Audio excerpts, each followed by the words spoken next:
Start. पंचायती राज प्रणाली देश को सुदृढ़ व समृद्ध बनाने हेतु अत्यंत आवश्यक है विराम। जब तक देश में पंचायती राज प्रणाली को सक्षम नहीं बनाया जाता है तब तक देश के असंख्य निर्धन परिवारों तक विकास का वास्तविक लाभ नहीं पहुंचाया जा सकता है विराम। पंचायती राज व्यवस्था के माध्यम से ही राष्ट्र में व्याप्त आर्थिक असमानता को दूर किया जा सकता है एवं तभी हम अपनी असामाजिक न्याय की अवधारणा को साकार रूप दे सकते हैं विराम। यदि हम अतीत पर अपनी दृष्टि डालें तो हम पाते हैं कि पंचायती राज प्रणाली हमारी सांस्कृतिक विरासत का ही एक अंग है विराम। अनेक इतिहासकारों का मानना है कि वैदिक काल में भी हमारे देश में पंचायती राज प्रणाली विद्यमान थी विराम। प्राचीन भारत में पंचायत मूलतः एक लघु प्रशासनिक इकाई थी जो समस्त ग्रामीण जनों की समस्याओं का निदान ढूंढती थी विराम। पंचों को परमेश्वर के तुल्य समझा जाता था क्योंकि ये अंग अपना दायित्व पूर्ण, निष्पक्ष और निस्वार्थ भाव से निभाते थे विराम। समय और परिस्थितियों के अनुसार नगर और कस्बों के स्वरूप में परिवर्तन आते गए परंतु भारत के ग्रामीण अंचलों में पंचायती राज प्रणाली पहले की भांति ही कार्य करती रही विराम। अंग्रेजों के व्यापारिक उद्देश्य से भारत आने के समय भी देश भर में पंचायती राज प्रणाली प्रचलित थी विराम। इस सरल प्रणाली के व्यापक प्रभाव ने उन्हें भी अचंभित कर दिया विराम। चार्ल्स मेटकॉफ ने इस प्रणाली को सूक्ष्म गणराज्य का नाम दिया विराम। सन 1885 ईस्वी में लॉर्ड रिपन ने पंचायतों पर अपना आधिपत्य जमाने के उद्देश्य से स्थानीय निकाय कानून पारित किया विराम। इस कानून की सहायता से वे स्वशासी संस्थाओं में ज्यादा से ज्यादा अपने समर्थकों को नामजद कराकर ग्राम स्तर पर अपनी पकड़ मजबूत रखना चाहते थे विराम। इसका परिणाम यह हुआ कि यह प्रणाली सुचारू एवं नियमबद्ध होने के बजाय धन और अधिकारों के अभाव में और भी कमजोर पड़ गई तथा इसका लोकतांत्रिक स्वरूप भी विकृत हो गया विराम। स्वतंत्र भारत में यह प्रणाली अक्टूबर 1952 ईस्वी में प्रारंभ हुई परंतु गांवों के निर्धन एवं उपेक्षित लोगों की सहभागिता न होने के कारण यह असफल हो गई विराम।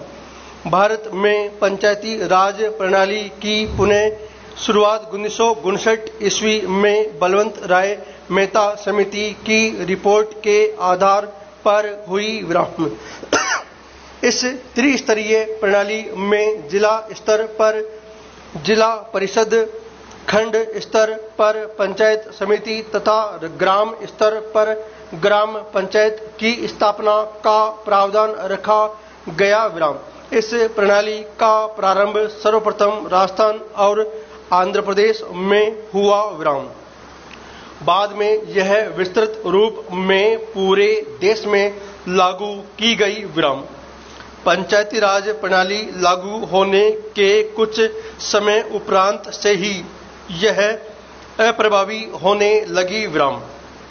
पंचायती राज व्यवस्था में आए अनेक अवरोधों को दूर करने के लिए 1977 ईस्वी में अशोक मेहता समिति का गठन हुआ विराम।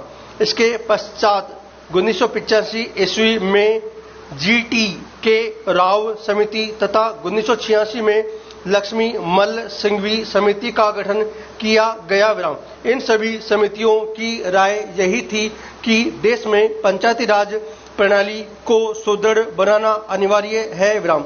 देश भर में लगभग 5,80,000 गांव है विराम। बढ़ते नगरीकरण व औद्योगिकरण के बावजूद देश की 3/4 जनता ग्रामों में निवास करती है विराम।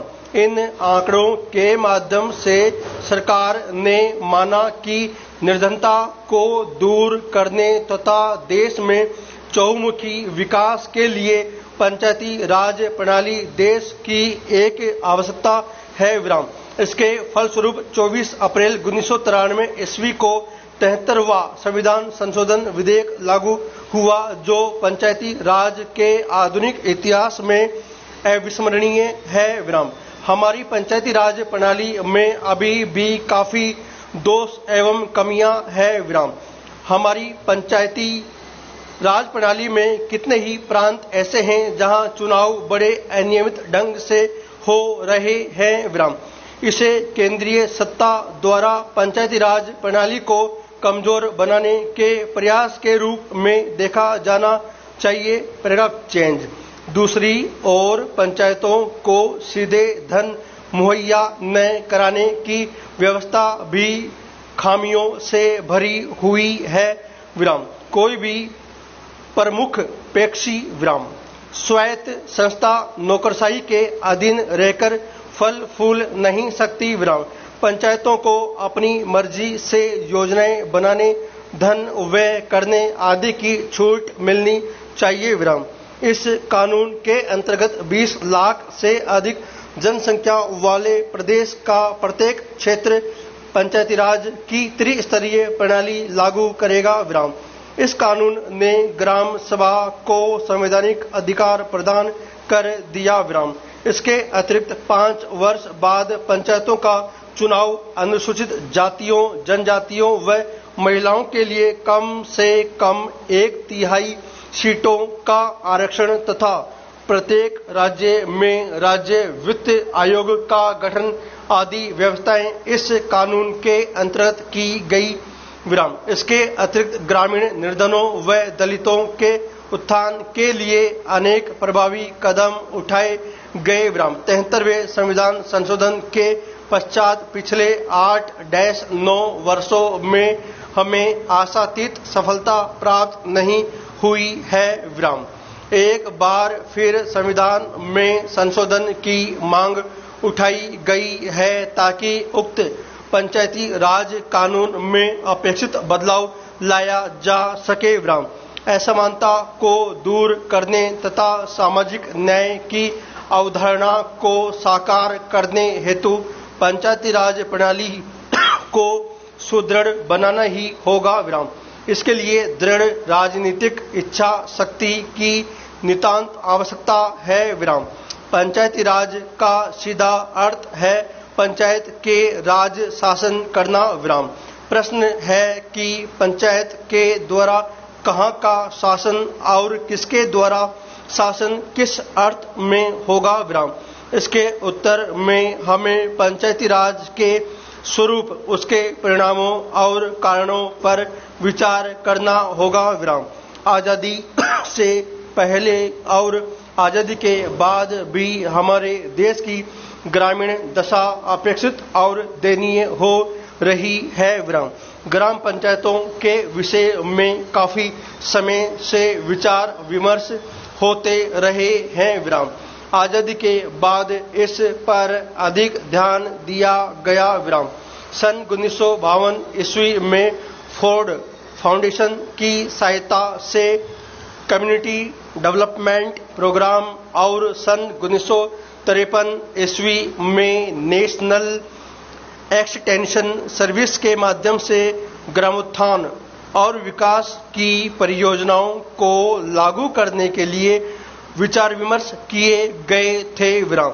इसके बाद सन 1957 ईस्वी में मेहता समिति ने जनतांत्रिक विकेंद्रीकरण शीर्षक के माध्यम से अपनी रिपोर्ट पंचायती राज व्यवस्था को लागू करने के लिए सरकार से सिफारिश की थी विराम। इस रिपोर्ट में यह कहा गया था कि स्थानीय निकायों सहित केंद्र में शक्तियों और अधिकारों के ठीक ढंग से विभाजन के फलस्वरूप ही आधुनिक जनतंत्र की स्थानीय समस्याओं का समाधान किया जा सकता है विराम। इस रिपोर्ट को लागू करने में जो पूर्ण विराम।